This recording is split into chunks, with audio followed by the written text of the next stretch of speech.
Recording in progress. Okay, good afternoon. Welcome to the Thurston County Board of County Commissioners meeting for Tuesday, February 17th, 2026. It is 2:03 p.m. My name is Ty Menser, Chair of the Board. To my right is Vice Chair Commissioner Wayne Fournier and Commissioner Caroline Mejia. To my left is Commissioner Rachel Grant and Commissioner Emily Klaus. County Manager Leonard Hernandez, Assistant County Manager Josh Cummings, and Assistant County Manager Jennifer Walker as well. Clerk of the Board is Amy Davis. We're going to kick off with the Pledge of Allegiance to be led by Commissioner Grant. If you would please join us. I pledge allegiance To the flag of the United States of America and to the republic for which it stands, one nation, under God, indivisible, with liberty and justice for all.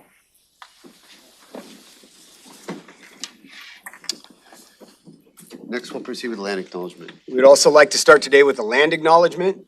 We would like to acknowledge and thank the indigenous Salish peoples whose elders and ancestors have lived on and stewarded the lands and waterways of this county with great care, and who continue as sovereign nations today, specifically the Squaxin, Nisqually, and Chehalis people. Truth and acknowledgement are critical to building mutual respect and connection across all barriers of heritage and difference. The purpose of this acknowledgement is to disrupt ongoing erasure of injustices done and to remember history as a stepping stone towards healing. We commit toward working together to honor our past and build our future with truth. Thank you, Mr. Fournier. Is there a motion to approve today's agenda? I move to approve today's agenda as presented. Second. Motion and second to approve the agenda. Any discussion on the motion? Call for the vote. All in favor say aye. Aye. Motion carries. Next up is our presentation for this meeting, which is a proclamation related to African American Heritage Month. Ellen Massey will walk us through that. Yes, thank you so much. Good afternoon, Chair. Good afternoon, Board. Ellen Massey, Management Analyst. We have a proclamation today for African American History Month, and we have a wonderfully full crowd, so I appreciate everybody for being here. And we have some great speakers for us. So I would like to start off by inviting up to the podium Kaisha Likely, who's an Executive Director of Community Engagement for the YMCA, and also Michelle Gibson, who's a Senior Director of the South Sound YMCA as well.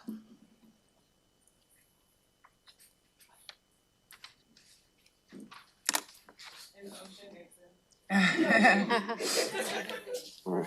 I doubt she's going to say something, you guys. Why speak today? Good afternoon, community. Good afternoon, council. Thank you for giving us the time to speak. We appreciate that. So my name is Kaisha Likely. I work for the South Sound YMCA as one of 4 executive directors. And as we know, African American Heritage Month here in Thurston County is an honor, and we're honored that you're proclamating it today for us. Across the United States, the YMCA serves more than 800 communities, serving over 1,000 to 1 million families in each of those. As we know, representation matters as well, and only 50 of those communities are led or co-led by Black leaders. Even fewer of those are led by women. And so I'm honored to be standing in front of you today. I stand before you as a daughter of a teen mother from Pensacola, Florida. I stand in front of you as a graduate from Washington State University, go Cougs. And I stand before you as a graduate student receiving her MBA this fall. Yes. At 28 years old and as a single mother, I became an executive director at the South Sound YMCA, and I am privileged to do so. That is not just my story. It reflects what becomes possible in our belief system, in our opportunity system, in contrast to what history has prevailed Black bodies and Black voices to be. Black history is resilience. Black history is innovation, and you're honoring that. And Black leadership looks like me. At the South Sound YMCA, we built that leadership every day through our team programming, through our family and strengthening community services, and through a regional multicultural leadership experience in our community known as Remily. For the last 3 years, And for our ongoing 4th year, we have hosted in Tacoma, Washington, over 500 plus multicultural leaders across the PNW. And we continue to do so coming this October 28th and 29th in our region to prevail the possibility that Black and brown leaders deserve to be represented at our C-suite levels and in our public sector. In remembrance and honor of the late Reverend Jexie Jackson as of today, or this weekend, excuse me, I leave you with one of his enduring questions. If not us, then who? If not now, then when? Next, I would like to invite my colleague, Michelle Gibson. Thank you so much, Council, for what you're doing.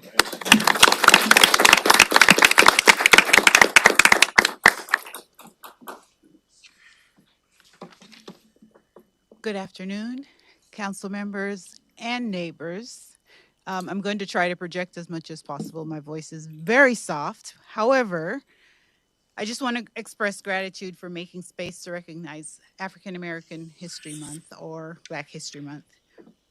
Your willingness to honor this moment means so much, not only to me, but to the many individuals and families in our communities whose stories, sacrifices, and contributions have too often been unacknowledged.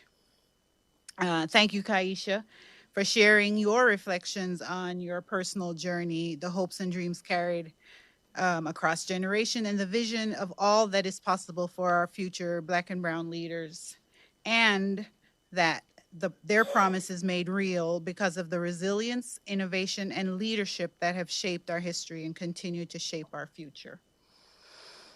As a Black woman, a parent, and nonprofit leader, a community advocate, and someone who works every day to expand opportunities for young people, I know how powerful it is when institutions choose to affirm the history, humanity, and dignity of Black communities.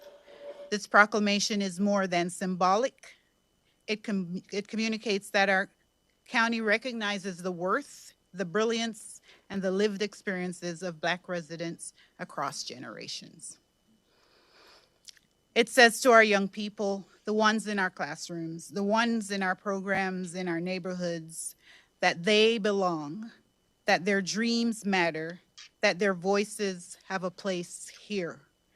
And it reinforces a message that we strive to embed in every space we serve.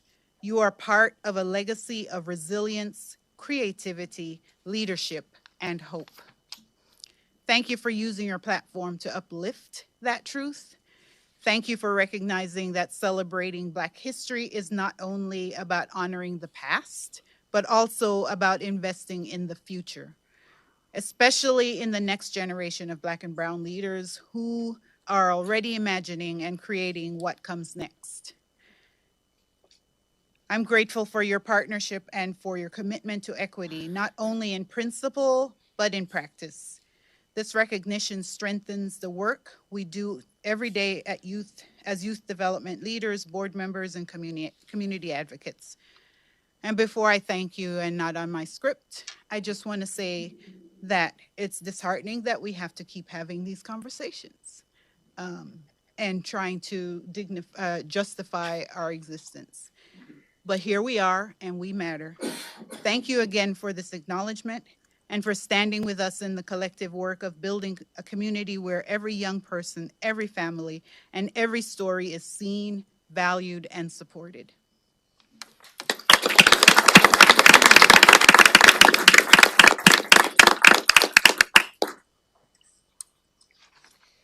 Thank you both. I appreciate it. Next, I would like to invite up Shauna Hawk, who is the founder of the Women of Color in Leadership Movement and is the director of Media Island International.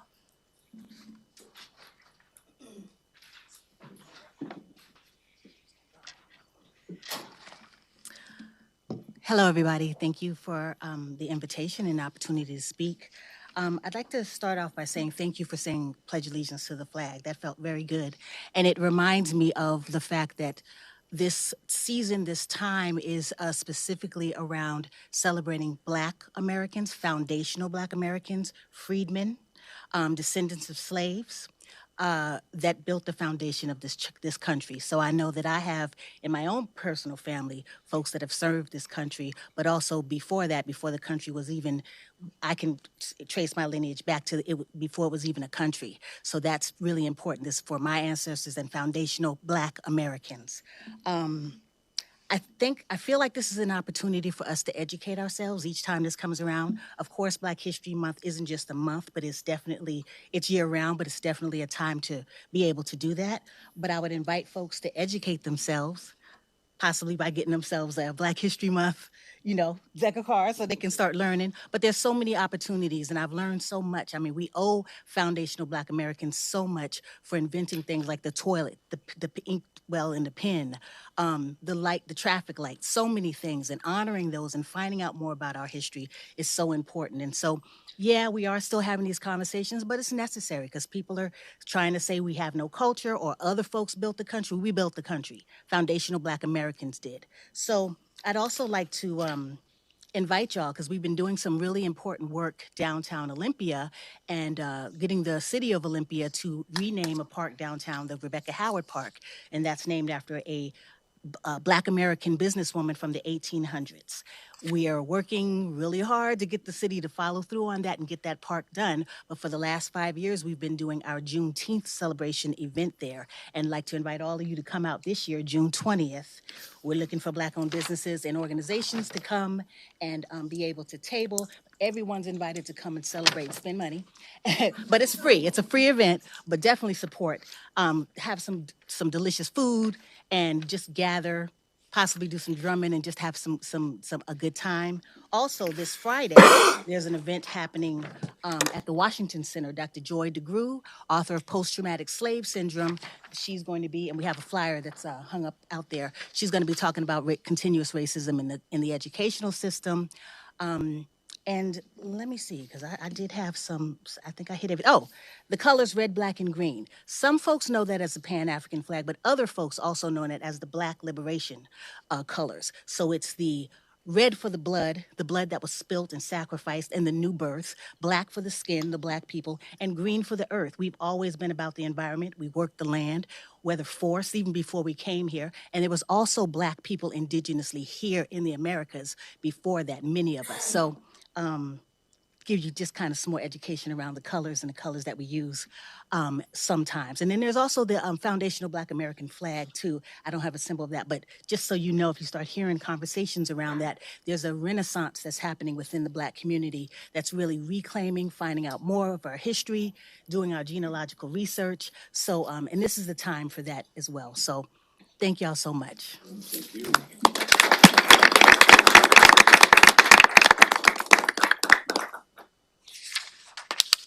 Thank you, Shauna. I'd like to invite up now Donnie Whetstone, who is the owner of Whetstone Fitness.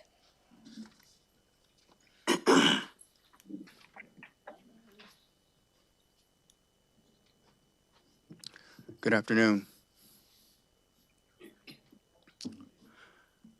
When I first got the email, I wasn't quite sure on what to write about. I was just instructed to give my experience as a leader in Thurston County. So I didn't really know what to write. I got a speech right here, but I think I want to say something else. And I'm going to go at the end of the speech that I wrote, and I'm going to talk about my grandfather, my great-grandfather, Jake Whetstone.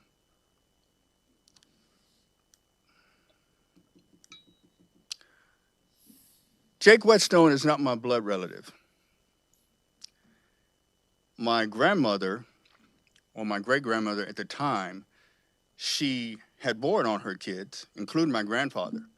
And Jake Whetstone took him in, okay? Took her in and her family, and he raised them as his own. And often my dad would talk about how much he revered his grandfather, Jake Whetstone.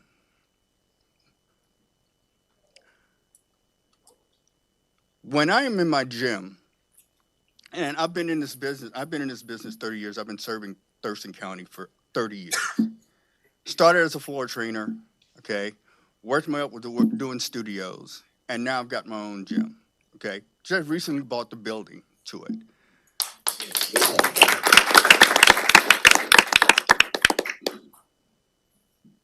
When it came time to name it, my grandfather came up. Okay, now the thing about it is this. My gym, its membership is about 1,200, between 1,200 and 1,300 people. The vast majority of them are white. Okay, I'd say about 60%. But the thing about it is, I sit back and I watch these members and I get all the reviews and all the adulation, and that is great.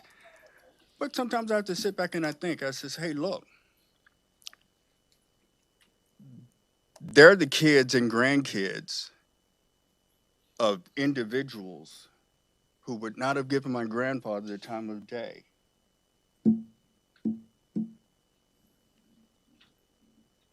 Okay? But here we are. All right? His great-grandson is providing a service that is giving people hope, adulation, getting people fit, the whole 9 yards.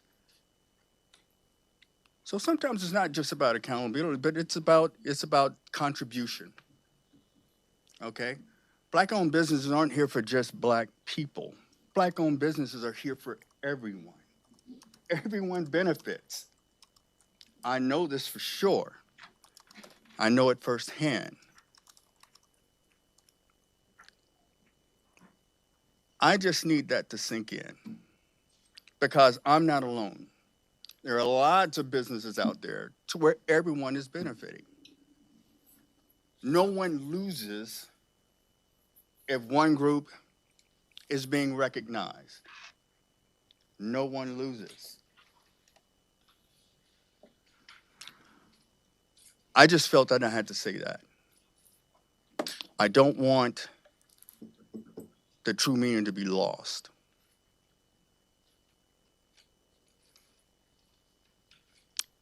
Thank you.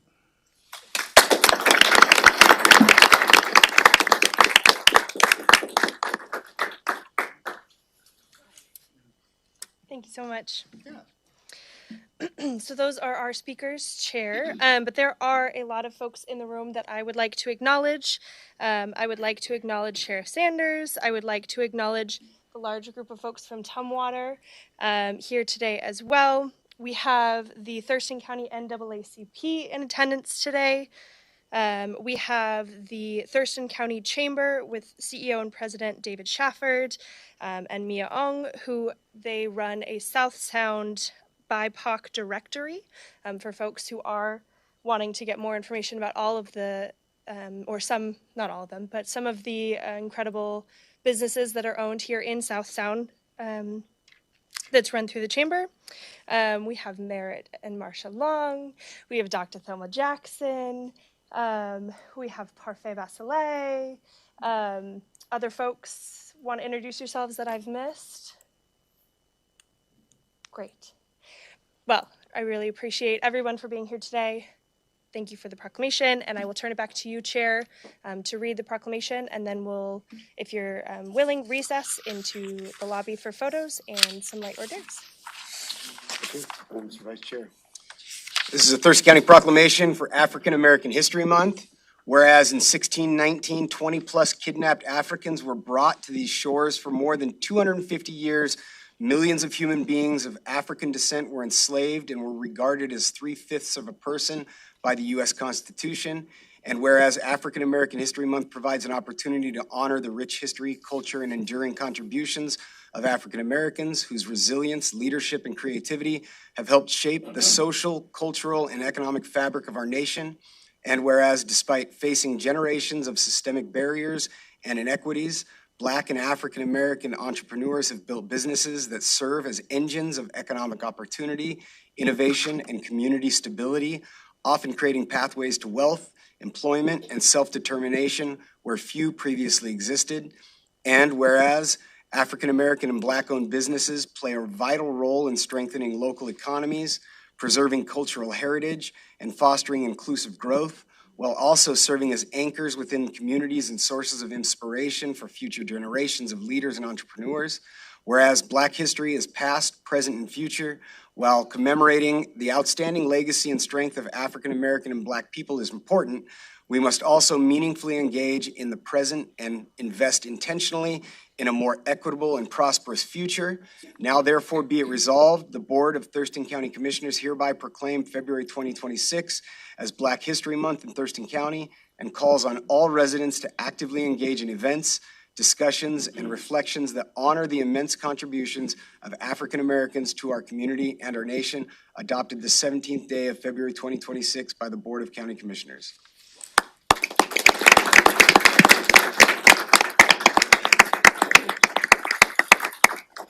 All right, it's 2:23. We're going to be in recess till 2:40. We're going to have a photo with our guests if they would be so willing, and there's some refreshments and just a chance to connect to each other. So thanks everybody for being here. Take a photo.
Recording in progress.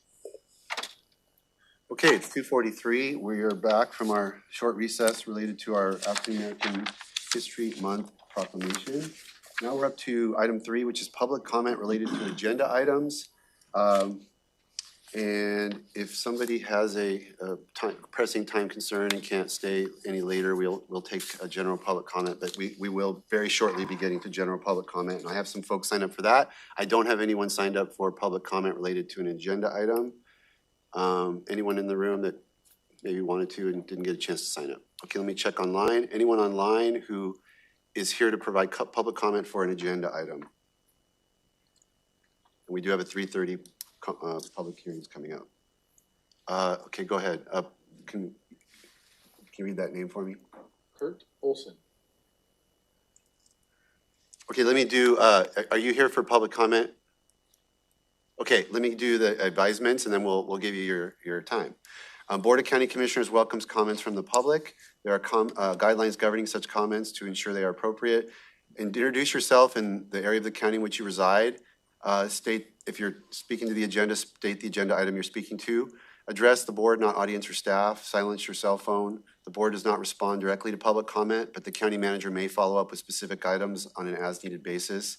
You have 3 minutes to address the board. That cannot be donated to other speakers. Please be respectful. We reserve the right to restrict a person's opportunity for good cause. No comments that are lewd, offensive, inflammatory, hateful, defamatory, or discriminatory in nature. No outbursts of any kind. No comments that are commercial in nature, such as promotion of a for-profit business. Withhold remarks about pending land use permits or similar matters that could eventually come before the board on appeal. And written materials provided to the county will be considered public records, potentially subject to public release upon request pursuant to the Public Records Act, Chapter 4256 RCW. So, Mr. Olson, you have 3 minutes. And you're on mute. You're muted, sir.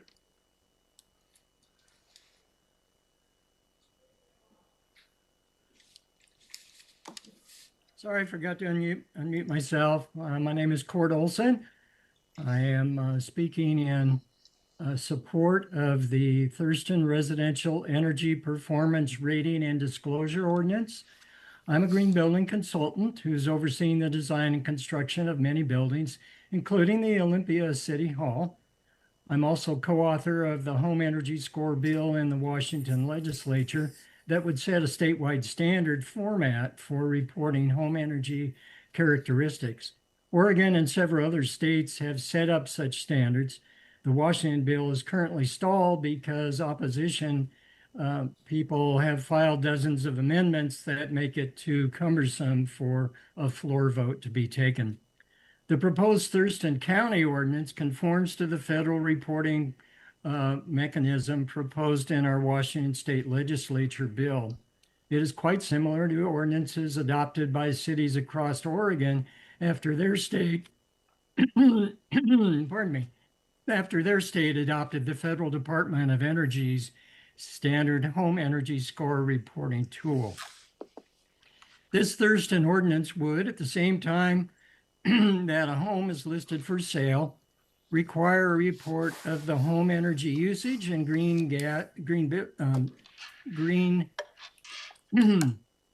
greenhouse gas emissions that is characteristic of the particular home, and that would use the federal tool. In Oregon cities, such reports typically cost homeowners about $250 to $300. Here are some important facts that correct some misconceptions that we hear sometimes voiced out about such energy score reporting. First of all, the minuscule cost of such reports is often rolled into the sale closing costs, and it doesn't inhibit home financing. After initial hesitation and some resistance, many Oregon realtors now report satisfaction and appreciation for the energy reporting requirement. They say that many would-be buyers ask for the reports, so it helps realtors quickly explain home energy characteristics. Puget Sound Energy and other utilities do not offer simple, standardized reports like this federal home energy score tool. Appraisers don't either. The Federal Department of Energy does the certification of professionals who use their home energy score tool, and local governments don't have to do that certification. Many such professionals from nearby Portland could provide this service to Thurston County homeowners without having to visit the home. Other professionals in Washington State could easily get certified by the Federal Department of Energy too. I won't be seeking such a rule myself. So I urge you to pass this ordinance, and I thank you for listening. Thanks, sir. Okay, so I think we're going to move on then to County Manager's update. Thank you so much, Chair. And your report today. All right, we have a consent agenda, items 1 through 25. Is there a motion to approve? So moved. Second. Motion second to approve the consent items 1 through 25. Non-debatable motion. I'll call for the vote. All in favor, say aye. Aye. Aye. Any opposed? Motion carries unanimously. First department item is under 6, Community Planning and Economic Development, Puget Sound Salmon Recovery Grants. Good afternoon, Commissioners. CPED is bringing 2 salmon recovery items for your consideration today. These are county-led projects to support salmon recovery through local planning, and they are funded through a commerce grant in the amount of $593,299. Put the dollars in the wrong place. Apologies for that. So the first item under these grants is related to our critical areas ordinance. This grant funding will help us bolster our best available science and create innovative policy around riparian management zones. The second project is an extension of the county's integrated water, also referred to as our One Water project. We did provide an update on this last spring, and since then we were able to secure a different funding source that allows us an additional 1.5 years to work on this important planning effort. This project will bring in an outside team to help us assess our programs and look for opportunities to streamline and collaborate across our county water programs. It will also prepare us to lead integrated regional efforts into the future, because water doesn't care which department you work in or which city you're a part of. The CPED team does appreciate the board's continued leadership in the areas of salmon recovery and water resources planning, and looks forward to bringing you program updates in the future related to these grants. Other questions for Ashley? I have a question. On the critical areas piece, and you mentioned riparian zones, is this grant funding like work that on top of additional work that maybe might not have gotten done, or is it, I mean, what is exactly, how does it connect to? It connects to Washington Department of Fish and Wildlife's work and guidance related to site potential tree height provisions. So they have general guidance. This is really looking at what the site potential tree height provisions should be in Thurston County along our different waterways. And so they assume 1 tree type. And as you know, we have a varied landscape. And some of our landscape might support different tree types. So this is a way for us to dial in a more Thurston County specific approach to the very important issue of habitat within riparian zones. Yes, it's going to be the Thurston County version of that with this grant support. That's interesting. I think some people might be really interested in that, so I just wanted you to highlight that. Yep, so it'll be supporting the best available science development of that. Okay, anything else for Ashley? All right, ready for motion. I move to approve a grant agreement with the Washington State Department of Commerce in the amount of $593,299.08 to support locally driven salmon recovery initiatives, include the Critical Areas Ordinance Update and Thurston County's Integrated Water Initiative, and to authorize the Director of Community Planning and Economic Development to execute the agreement and approve amendments, including reallocating funds among tasks that do not exceed 15%. Second. Who's first? Yeah, Emily's Second got from it. Commissioner Klaus, and the motion to approve the 2 grants. Is there discussion on this motion? Yes, Commissioner Mejia. Thank you. I just want to say thank you so much to Ashley and her staff. This is very exciting. When we started talking about One Water, which is now Integrated Water, and seeing how we were going to look at all of our internal programs as well as continue that work with limited funds, right? It always comes down to that budgetary allocation. And so I know your staff has worked really hard to be proactive and go out and get these grants. So it is very exciting and just a very heartfelt thank you for continuing the work on this project. Thank you. Thank you. So I will call for the vote. All in favor, say aye. Aye. Aye. Motion carries. We'll go to item 7, Public Health and Social Services. Contract with Homes First for affordable rental housing preservation. Good afternoon, Dr. Jen Freiheit, Director of Public Health and Social Services. And this is a request to approve 2 contracts with Homes First for the total amount of $750,000 for preservation of affordable rental housing. Homes First applied to Thurston County's Office of Housing and Homeless Prevention's request for proposals for affordable housing capital projects in February 2025. Homes First application included a proposal to complete repairs on 14 units that they own and operate as affordable rental housing, located at various locations in Olympia and Lacey. The types of repairs across the properties include new siding, insulation, roof and window replacements, furnace replacements, property repipes, and electrical upgrades. The repairs are needed to ensure the homes remain in safe condition and can remain affordable to individuals below the 60% AMI or area median income. The Board of County Commissioners approved the preliminary funding award for this project at the June 17, 2025 meeting.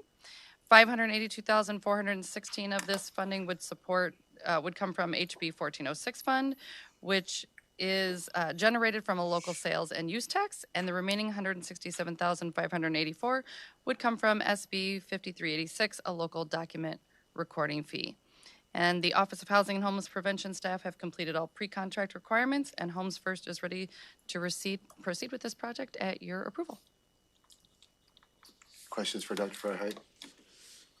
Okay, ready for motion. Move to approve 2 contracts with Homes First for the total amount of $750,000 for preservation of affordable rental housing and authorize the Director of Public Health and Social Services to execute the contracts and any amendments that do not exceed 10%. Second. Motion and second to approve contract with Homes First. Discussion on this motion. Hearing none, I'll call for the vote. All in favor, say aye. Aye. Motion carries unanimously. Great, thank you.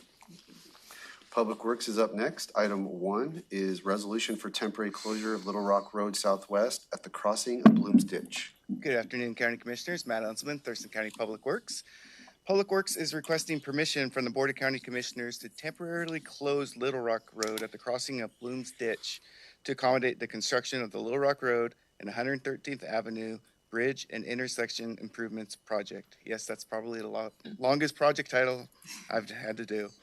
The Board of County Commissioners originally approved this closure to occur last summer, but due to material lead times and a limited fish window to complete the bridge construction work, construction will not begin until this spring. The road closure is not expected to extend beyond 16 weeks between beginning June 15th, 2026 and October 3rd, 2026. This project includes the improvements at the intersection of Little Rock Road Southwest and 113th Avenue Southwest and complete replacement of the L5 bridge over Bloom's Ditch, which is key because that bridge was built in 1923. Travelers of Little Rock Road will follow a designated detour along 113th Avenue, then the Case Road, and then use 93rd Avenue. The total detour length is 7.5 miles and will take approximately 12 to 15 minutes. This will be the same detour route that we utilized during the closure of the L4 bridge, which is just north of this location over Salmon Creek. Move to approve the resolution authorizing the county engineer to temporarily close Little Rock Road Southwest at the crossing of Bloom's Ditch for a single time period not to exceed 16 weeks within the period of June 15th, 2026 through October 3rd, 2026. Second. Motion and second. Any discussion? All in favor, say aye. Aye. Any opposed? Thank you, Commissioners. Next up is resolution to apply for a grant from the Puget Sound Acquisition and Restoration Program for Green Cove Creek Fish Barrier Removal Phase 2. All right. Public Works is requesting the Board of County Commissioners approve a resolution authorizing the Department of Public Works to apply for a grant for Green Cove Creek Phase 2. So this project will be located at the intersection of 36th Avenue. The grant is from the Puget Sound Acquisition and Restoration Program, which is administered through the Washington State Recreation and Conservation Office, the RCO office. Phase 1 of the work along Green Cove Creek was completed last summer on the Country Club Road Bridge. Part of the federal funds that we received for the Phase 1 project included $500,000 to complete pre-design studies at these next 2 upstream locations, the first at 36th Avenue, the second at Kaiser Road. This grant application will be for the location at 36th Avenue. The grant would be 100% funded for final design, right-of-way, and construction of the 36th Avenue Northwest site. This would open more than 3/4 of a mile of fish habitat. I'd be happy to answer any questions. Any questions for Matt?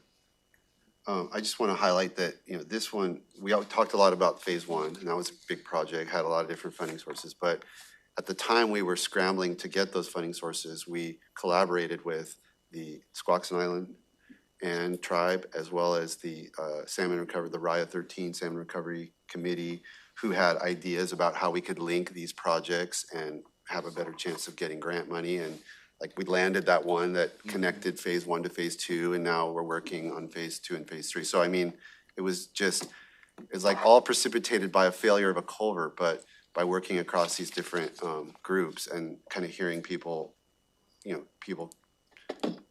brainstorming of how we could best position ourselves to get, like, this is a salmon, a PSAR program, something we deal with at the Salmon Recovery Council. It's a environmental grant, not so much a infrastructure, Correct. Transportation type thing, but being creative and trying to get these projects move forward. I think this is a great example of that. Yeah, $9.3 million is A lot. tough to come up with. Yeah, so that's awesome. Chair, if I could add, yeah, I think we're super fortunate to have not only our county engineer, but also our public works director, Karen Weiss, who is regularly having those connections and conversations. Because that's where the tie-in, I know that last year you were instrumental in just making sure those connections were taking place as she stepped into her new role. And I'm glad to hear that she is still having those meetings and they're talking strategy and prioritizing projects.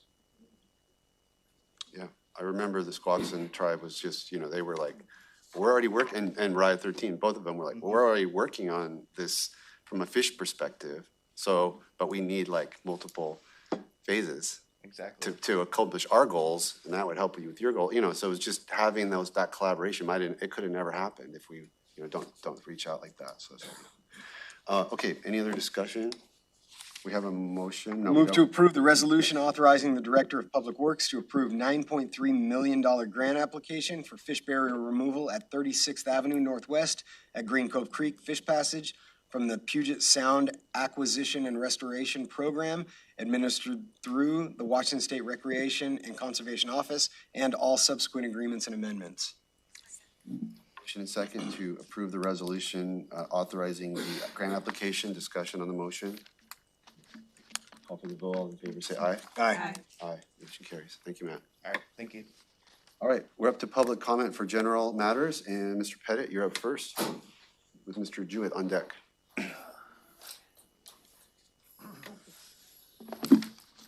Good afternoon. My name is John Pettit. I live out in East Olympia on Rich Road.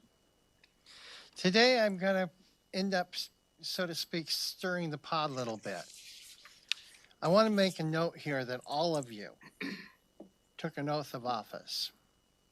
That oath of office said you were going to follow the law, state, the Constitution, and everything. I presented to all of you with significant amount of information that you have blatantly violated the laws. And, you have a mission statement there. You need to correct it. You need to make it realistic for what you people are running the county as. Mission statement suggests with transparency and accountability.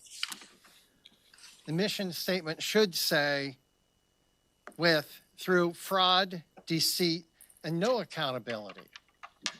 The fact of the matter is first of all, from an accountability standpoint, number one, you took off of anything that was online available to pull it up. You want to blame, oh, it's not working. If you don't have an employee that can get it done, get rid of the employee and get somebody else that can get it done. That's a BS excuse. The second thing which I'm going to deal with is accountability. Well, we all know one thing for sure. If you're going to buy something, it has to be a budget appropriation for it.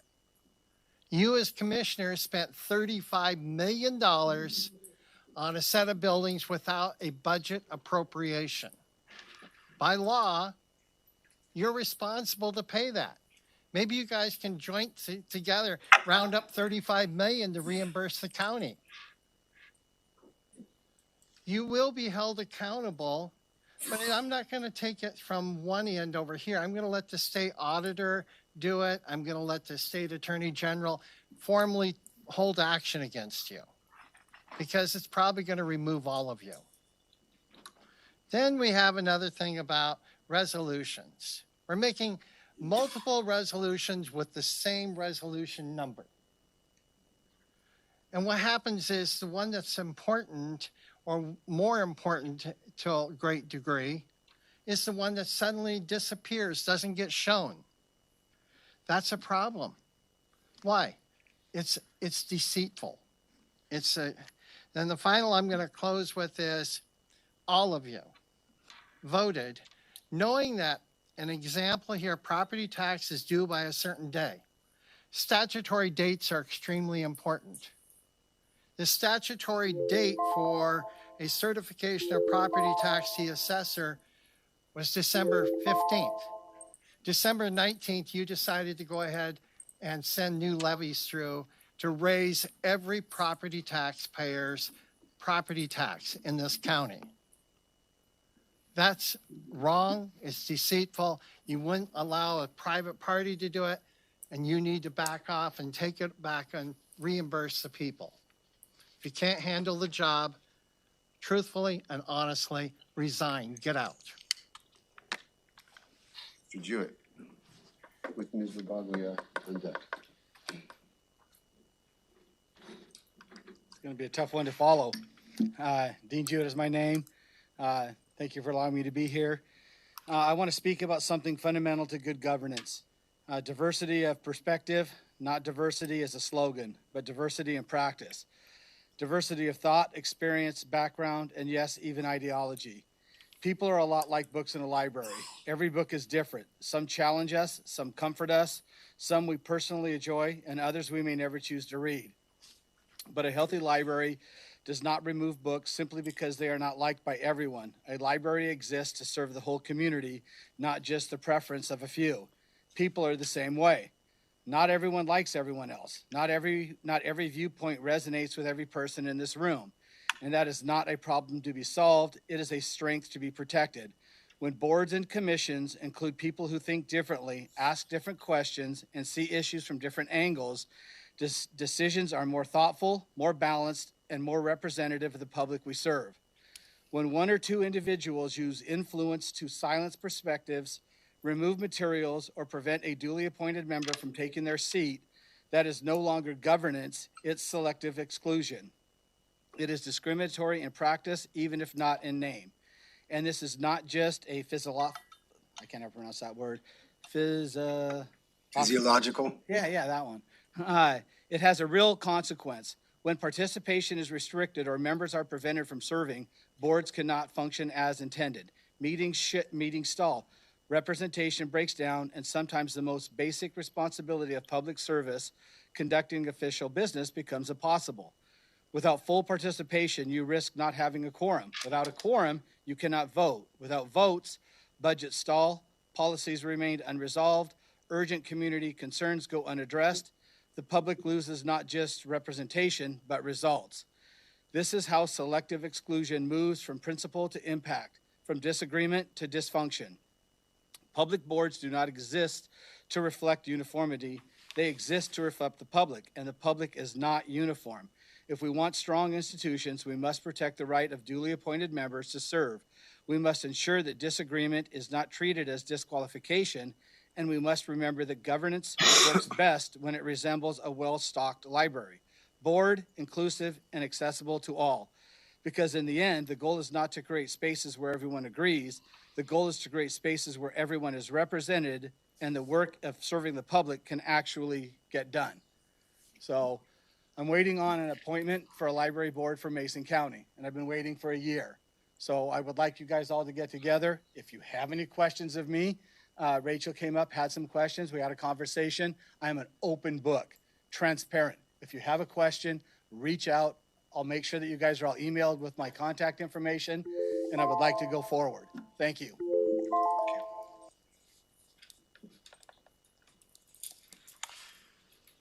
Melanie Ravaglia.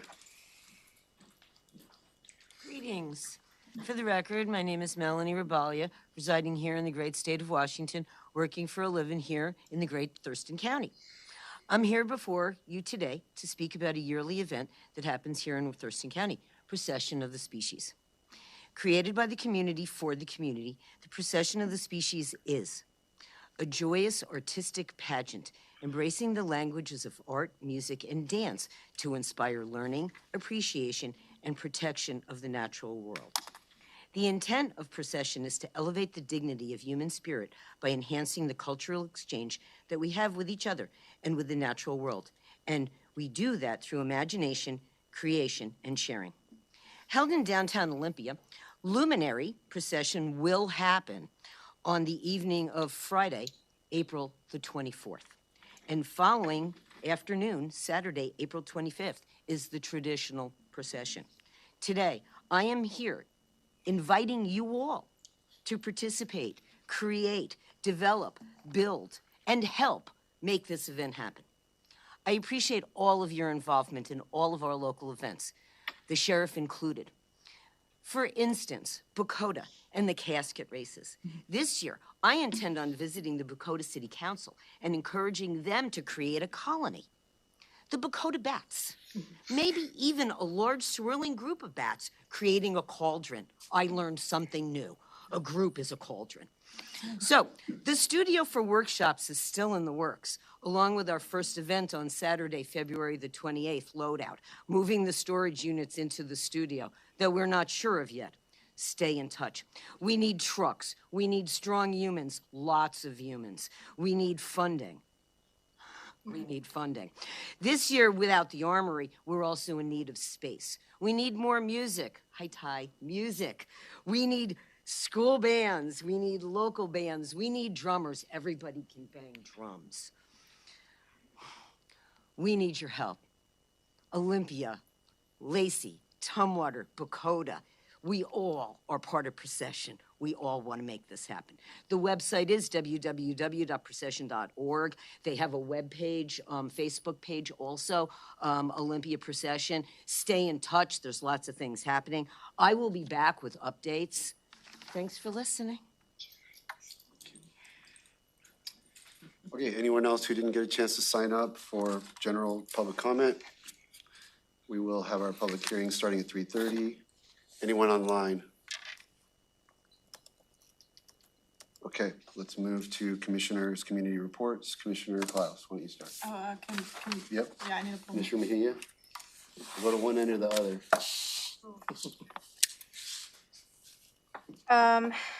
Yeah, so been a couple busy weeks since we last met, attended Board of Health agenda setting meeting, attended the National Association of Counties Justice and Public Safety Committee, the Washington State Association of Counties Board of Directors meeting, attended the Affordable Housing Advisory Board advocacy meeting, intercity transit, attended the legislative reception for the Washington State Association of Counties, several legislative steering committees for both our risk pool and the state's Affordable Advisory Committee. Co-chaired with the Washington State Association of Counties Legislative Steering Committee, attended the National Association of Counties Policy Insider, attended Thurston Regional Planning Council, as well as the Partnership Council on Juvenile Justice. Been attending meetings for Thurston Forward, the summit planning, and attended the Board of Health meeting where we interviewed several amazing youth candidates. stepped in for a little bit for a transportation policy board and got invited to present at the Boston Harbor Association annual meeting. Thank you so much to the Boston Harbor community for inviting me and allowing me to give an update on basically 2025 and then looking forward to 2026. There was a special meeting for the Legislative Steering Committee, so attended that. A lot of conversations in regards to different bills that are affecting counties. Attended the Wasac virtual legislative meeting and also did a tour with Craig Chance for all of the locations in Tumwater. And then also attended the National Association of Counties federal preview. So I've just been busy with different legislative bills, testifying and meeting with representatives and senators. So that's kind of taken over my past 2 weeks. I too have been doing legislative visits, been busy with that. I want to publicly thank all the legislative, our entire legislative delegation. Every legislative district that Thurston County touches, we had every one of our members signed on to a letter of support for our capital budget request. I don't know if I've ever seen anything that was supported by all the legislative districts like that. So I think that's pretty impressive, and I want to publicly thank all of them and then all the commissioners that helped make that happen. I attended a meeting with Conservation Northwest talking about the wildlife corridor that's being planned through Thurston County, well, across Washington State, and some of the plans that they've got and some of the things that they were trying to accomplish in the legislature. Conducted our final LTAC meeting, and the board will have recommendations brought before them tomorrow during the morning work session. I held my annual meeting with Fire Chief Brian Hurley, talk about local emergency issues. Attended a meeting with Congresswoman Emily Randall's office and local public safety officials throughout her congressional district, talking about ICE and DHS issues that they're dealing with. Emergency Management Council, State Emergency Management Council had its regular meeting. IAC, attended that meeting. Grand Mountain Rochester Chamber brought down CPED and Public Works staff to present on projects that the county is doing down in South Thurston County. It was very, very well received. And then TCOM had its board meeting. Thank you, Commissioner Grant.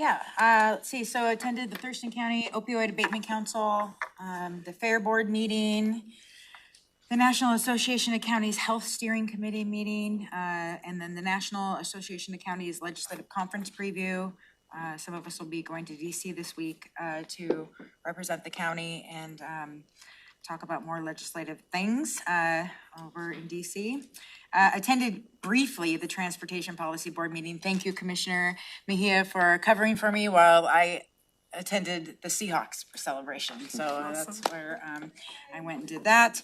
And then when working with the Transportation Policy Board on recruitment, on the recruitment subcommittee, attended the Innovative Justice meeting, went and did some legislative advocacy with Representative Dolio, regarding the Thurston Mason BHO. Attended drug court graduation, which I'm always really pleased to just get to go and celebrate all the people who have come after me. And went to spent the day with the Thurston County Superior Court, learning how the Superior Court works, and attended an actual trial, which was really cool. It's the first time I've done that, and it was really neat. And then met with, I went to the Seeds of Hope Gala fundraiser where I won a raffle, and which was really cool. I won a piece of jewelry, which Really? You won that? yeah, I really did. Yeah, it was pretty rad. And so did that. The Yelm Chamber Forum, attended a Yelm Rotary meeting, and then had a couple different meetings. Met with the new Justice Coordinator Nichelle, and also met with our new head of TRPC, Alyssa, for lunch. And then and the YMCA. Met with the YMCA to talk about all of the cool things they've got going on, and that's about it. Do you want to let them know, Policy Board, you're the new Oh, and on the policy, yep, well, and on the Transportation Policy Board, I'm the second vice chair, so, yep. So, yeah. Commissioner Klaus. All right, so I attended the National Association of Counties Justice and Public Safety Steering Committee monthly call with Commissioner Mejia. The 2026 WASAC, Washington Association of Counties, for those who don't know, legislative reception. I attended the Secretary of Health visit with Public Health and Social Services and our Board of Health members. That was a really great event. I really appreciated Secretary Ward's visit. And I really value the opportunity for honest dialogue about the county's priorities, challenges, and emerging opportunities in public health and social services. We had a conversation that focused on strengthening partnerships across Washington state, deepening our collective commitment to health justice, supporting and sustaining our public health workforce, and identifying long-term solutions to evolve our public health and healthcare systems. I left the meeting feeling encouraged and reminded of how important collaboration and inclusion are as we work to strengthen public health in our community. The county manager and assistant county manager, Josh Cummings, attended as well and gave some information to the Secretary of Health. And I think as a team, we represented the county well, and the Board of Health members represented the Board of Health very well. So that was a great event. I attended the Solid Waste Advisory Committee meeting. We received a legislative update on some key solid waste bills, and we reviewed the work upgrade project again. So there will be more updates coming related to that. We also heard updates on the waste and, the Waste and Recovery Center reconfiguration and upcoming staffing transitions within Public Works. I also, as a representative of the Olympic Region Clean Air Agency, I attended a tour of Valley Nuts and Bolts in South County. And that was a really good opportunity to learn more about their operations and manufacturing processes. And it was really informative to help better understand ORCA's role in supporting industrial operations while ensuring compliance with clean air regulations and emission standards. And I really appreciated the chance to see firsthand how the industry and environmental stewardship can work together. That was a part of a preliminary step in my presentation to the Olympic Region Clean Air Agency Board in March, where I'll be presenting about Thurston County's history, and they'll have their clean air monitoring specialists go over some of the history around clean air in Thurston County. So that was a great opportunity. I had some one-on-one meetings related to, again, clean air, environment, climate, several individual meetings with electeds and community members related to the home energy score ordinance. I'm also preparing for the Expanding Your Horizons conference again this year for middle schoolers. And I'll be presenting some sort of like card game on climate change. And I've been attending some TCAT events where they've gone over like how to use games for learning about climate and environment. So we're gonna kind of use one of those models. I attended the Rise for Justice Advocacy Day with Civil Survival. I toured the Ballot Processing Center. Thank you to Auditor Hall and her team for allowing me to do that with them. We had a JazzCom meeting, our first of the year, and attended the monthly Board of Health, interviewed the youth candidates, as Commissioner Mejia mentioned. And I also met with Kyle Cronk from YMCA to talk about future plans for the YMCA and expansion opportunities. And there's a couple more, but we're short on time. And so I'll just end with the WASAC virtual legislative update call that I attended last week. All right, thank you. I was at the last board meeting. I was attending an event, National Association of Clean Water Agencies with LOT, where we were accepting an award, National Environmental Award related to our workforce program. So because of that, I have a jumble of things that from the last basically several weeks, and I'll just hit some highlights. We had attended a really interesting presentation on housing and urban tree canopy. And I'm not sure who put it on. Speakers included Department of Natural Resources, City of Tacoma. Anyway, some really good, Tacoma, which has been working on this for a long time, has finally put some real detailed structure into their program. So I think it's something for us to take a look at. But that was a really good presentation, and it involves some folks from TRPC. Olympia Community Solar had an event I attended, the Family Education Support Services event. Tumwater Chamber had a State of the Community luncheon a couple weeks ago. We had a lot meeting, NAACP meeting, Tenino Chamber meeting, Salmon Recovery Council meeting, 3 Sentencing Guideline Commission meetings, a ribbon cutting for the YMCA downtown Olympia, a one-on-one with the new director of the Washington County Insurance Fund, attended the Pop-Up Museum, African American History Museum at the New Life Baptist Church on their opening day last week or two ago. Innovative Justice meeting with Commissioner Grant, legislative meeting with WASAC, testimony on a few bills that I was asked to do, and Shayla's Basin Partnership. And we had a Zoom with the governor a couple of Sundays ago about some items in the legislative session, and it was interesting to hear him take Q&A in an informal setting about the millionaire's tax and a whole bunch of other stuff. So with that is 3:24. We're going to take a recess till 3:30 when we will pick up in about 6 minutes with our home energy score, or it's officially called Residential Energy Performance Rating and Disclosure Policy public hearing. We also have a public hearing related to the 2026 election precinct maintenance plan, which will follow immediately after. So we'll be back at 3:30.